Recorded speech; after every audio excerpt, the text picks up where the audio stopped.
Matcha lattes are becoming incredibly popular, but a question we often get asked is what milk should you use to make them? In this video, we tried out 3 different kinds of milks to see which one goes best with the flavor of matcha tea. Which one will make the best matcha latte? Let's find out. Okay, so what I have today is 3 different types of milks. I have oat milk here, I have cashew milk here, and soy milk here. So these are probably the 3 most popular milks to use for matcha lattes. And what I also have is the Asamiya matcha. And I did a little bit of work beforehand here. I pre-sifted out 1 teaspoon of matcha powder into each of these glasses because I don't want this video to take like 20 minutes.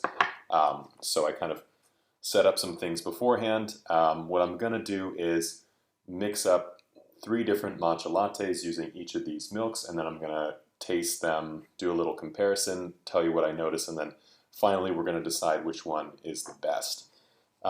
So this is something I don't do very often. I don't make a lot of matcha lattes because I normally like to enjoy matcha plain, kind of how they do in the Japanese tea ceremony. And I would definitely recommend this at some point. If you're into matcha lattes, at some point or another, go for the premium stuff. They can be, naturally sweet and smooth, and you don't need to add milk and sugar. You can just mix it into water and drink it plain. This is kind of ultimately, I think, the best matcha experience, but the matcha latte is definitely a good stepping stone. I'm glad that so many people are, interested in matcha through the matcha latte, so I thought I'd do this video here to kind of figure out how to best prepare a matcha latte. So that being said, because I don't make this very often, I'm going to do my best, but I may mess up a thing or two. So what I'm going to start doing is I'm just going to pour in a tiny bit of matcha, and then I'm actually going to mix it into a paste. So this is a step that we recommend. In addition to the pre-sifting, this is another important step to remove the clumps in the matcha. And in addition to removing the clumps from the matcha, what this will also do is eliminate the amount of water that you're using. So instead of making a full bowl of matcha, you're just going to be making a little paste. And then the rest of the space in the matcha latte is going to be for the oat milk, the soy milk, or the cashew milk.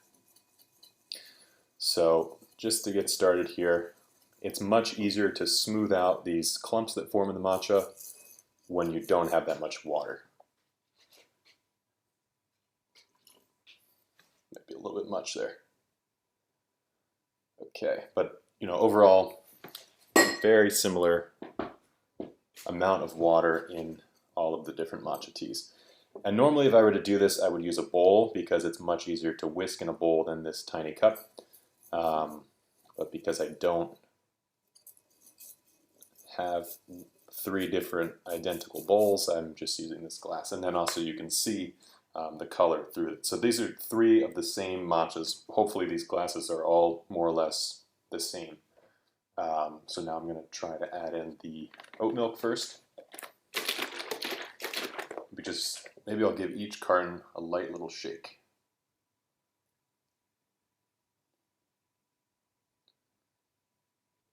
I'm almost making like a little bit of latte art there, if you can see. It's kind of cool. But anyways, I'm going to add a little bit more than that.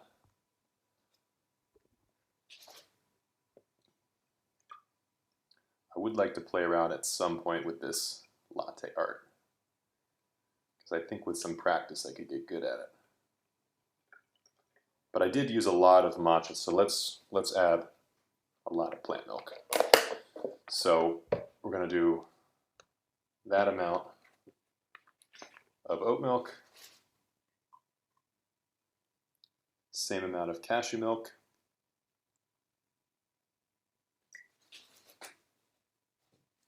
a little bit more. It is interesting how these mix differently. I wonder if it has to do with like the thickness of the milk, because I didn't really agitate either of those, and they settle differently. I guess it could be how I poured it.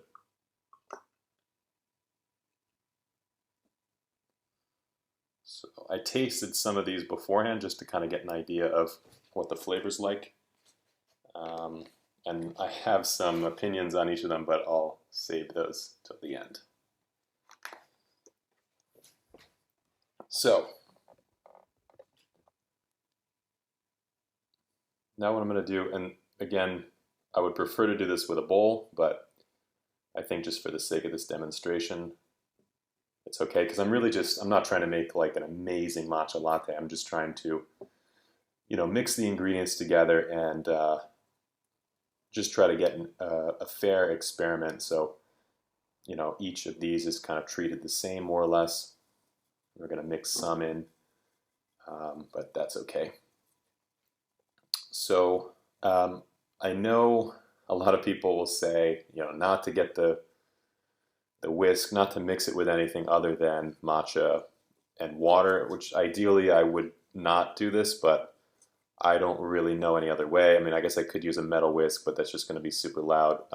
So if you do use the whisk, just make sure that you rinse it really well, because yeah, you generally want to keep them clean and only mix in water and matcha. So I'm going to go ahead and rinse this real quick, and I'll be right back. Okay, so now that I'm back, let's do a quick comparison of these. I just made sure that my matcha whisk was nice and clean because I need to maintain it. And this is the soy milk. It's actually looking the darkest green. I don't know if it shows up in the video as much, but this is definitely the darkest green one. These two are more or less the same color, but let's do a quick taste comparison. And just for a frame of reference, these are cold drinks because I used only a tiny bit of hot water, and I used, a majority of the drink is refrigerated milk. So let's go ahead and taste this one first, the oat milk.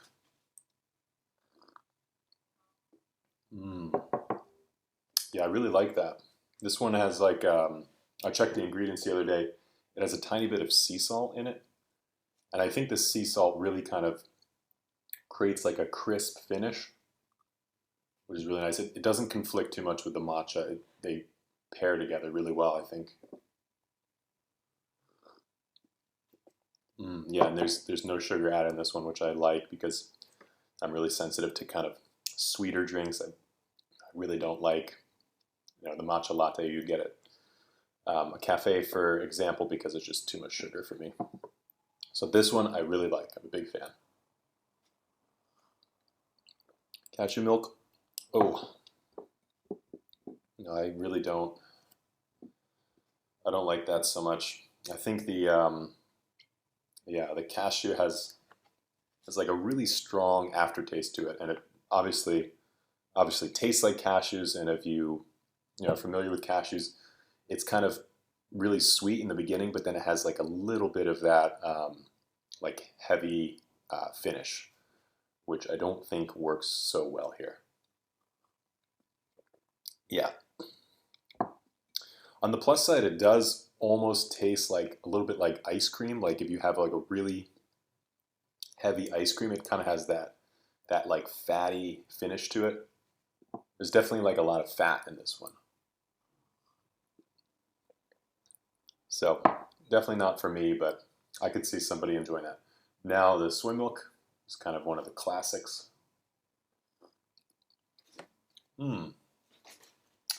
That's really nice. Yeah, it is. It's obviously a competition between these two. This one's probably going to get dumped out.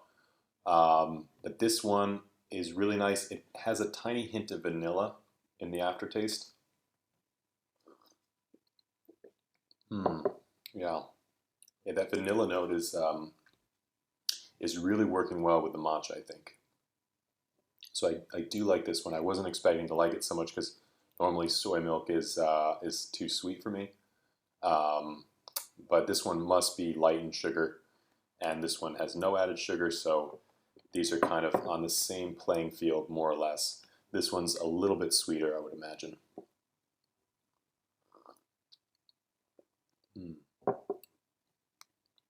Yeah, this one's nice. It's got like a kind of almost like a roasted cereal finish to it. Well, obviously oats are like a cereal grain, so it makes sense. Whereas this one, you really get the vanilla.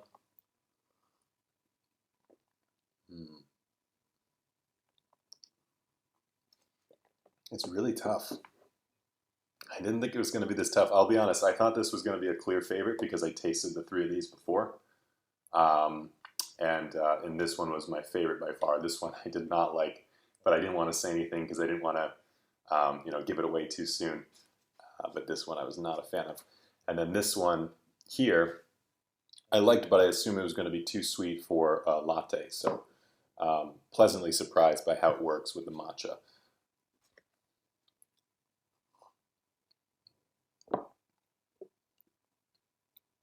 If I had to make a decision, I'm actually going to go for the soy milk. And I'll tell you why. It's because I personally like things that are not that sweet. So I was kind of leaning more towards this no sugar added oat milk. But I'm kind of torn between these two. And I think this one, because it's a little bit sweeter, it's got that vanilla note. It tastes more like what you would expect, like a classic matcha latte to taste like. And I think more people would like it. So I would definitely recommend the soy milk in this case. But oat milk overall, when I've done past experiments, the oat milk is usually a favorite. So what I would recommend is probably try both of these out and see which one you prefer. If you really don't like sugary things, see if you can find a no sugar added. But otherwise, go for something with lighter sugar, like this soy milk. So yeah, I'm pleasantly surprised by this because I normally do not like matcha lattes. But trying these ones without, much added sugar has really been nice. So thank you all so much for tuning in. I hope you found this helpful. If you'd like to make your own matcha lattes at home, we have a great latte grade matcha that you can use. This one is kind of a little bit smoother. So if you're really looking for a stronger flavor that's going to carry through the oat milk or the soy milk, should definitely go for the latte grade matcha. It's not so much less expensive, so if you're making a matcha latte every morning, it's much more affordable. It's grown without the use of pesticides or chemicals by this farmer, Mr. Masuda in Shizuoka, who we met with. And, we really are happy to be working with him. He has some incredible teas, and the latte grade matcha is one of them. So I would encourage you to check that out. It would also really help support this channel. And another way to support this channel is just by subscribing and then also liking this video if you enjoyed it so you can see more like it in the future. But until then, we'll see you guys next time.